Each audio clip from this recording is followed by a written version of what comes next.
নমস্কার বন্ধুরা আজকের এই ভিডিওটা তাদের জন্য যাদের ফোনে ইন্টারনেট স্পিডটা নোটিফিকেশন বারে দেখায় না। মনে করুন আপনি ইউটিউবে কোনো একটা মুভি দেখছেন বা ফেসবুকে কোনো একটা মুভি দেখছেন বা কোনো একটা ভিডিও ক্লিপ দেখছেন কিংবা ক্রোম ব্রাউজারে কোনো কিছু একটা ডাউনলোড করছেন, তো আপনার ফোনে কতটা স্পিড যাচ্ছে, স্পিডটা কি কেবিতে যাচ্ছে না এমবিতে যাচ্ছে, তো এটা আপনার নোটিফিকেশান বারে দেখায় না। আপনি অনেক সেটিংস ঘেঁটেছেন পাননি। তো কিভাবে এই ইন্টারনেট স্পিড নোটিফিকেশান বারে দেখাবে সেটা আমি দেখিয়ে দিচ্ছি ছোট্ট একটি ভিডিওটা ভালো লাগলে অবশ্যই লাইক করে চ্যানেলটিকে সাবস্ক্রাইব করে দেবে। তো বন্ধু আমরা গুগল প্লে স্টোরে টাচ করবো, ছোট্ট একটা অ্যাপ্লিকেশান লাগবে।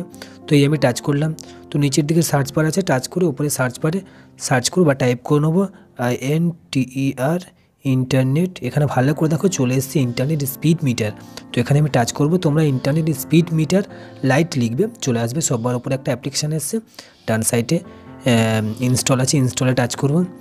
টাচ করলে তো আমার ইনস্টল হোক, ভিডিওর সঙ্গে থাকো বন্ধু, ইনস্টল হতে থাকুক।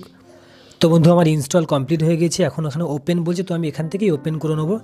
এই যে আমি ওপেনে টাচ করলাম, টাচ করতে একটু ভালো করে দেখো এখানে ক্যান্সেল আছে আর গ্রান্ট পারমিশন আছে। তো আমি গ্রান্ট পারমিশনের উপরে টাচ করে দেবো, তো এখানে অ্যালাউ করে দেবো। এখন ওপরের দিকে বাঁ সাইডে ওপরের দিকে একটু ভালো করে দেখো নোটিফিকেশান বারের ওখানে যেখানে ইনস্টাগ্রামের নোটিফিকেশান এসছে কিংবা সময় বা টাইম যেখানে দেখতে পাচ্ছ তোমরা, ওখানে একটু ভালো করে দেখো 160 KB 16 KB তো এই সমস্ত দেখাচ্ছে। এবং আমি একটু ইউটিউবে ঢুকবো বন্ধু, একটু হোম করে নেবো, নিয়ে ইউটিউবে টাচ করবো। তো এই আমার ইউটিউব অ্যাপ্লিকেশান একটু ভালো করে দেখো তোমরা এখানে। তো দেখো তোমরা স্পিড মিটারটা একটু ভালো করে দেখো। তো এই যে ডাউনলোড করলে স্পিডটা আরও বাড়বে, ওখানে স্পিড মিটারের ওখানে আরও তো এমবিতেও আসতে পারে, 5G আছে কি না। তো বন্ধু ভিডিওর সঙ্গে থাকার জন্য অনেক অনেক ধন্যবাদ। ভিডিও ভালো লাগলে লাইক করে চ্যানেলকে সাবস্ক্রাইব করে দেবে, আর সমস্যা হলে অবশ্যই কমেন্ট করতে ভুলবে না। ধন্যবাদ বন্ধুরা।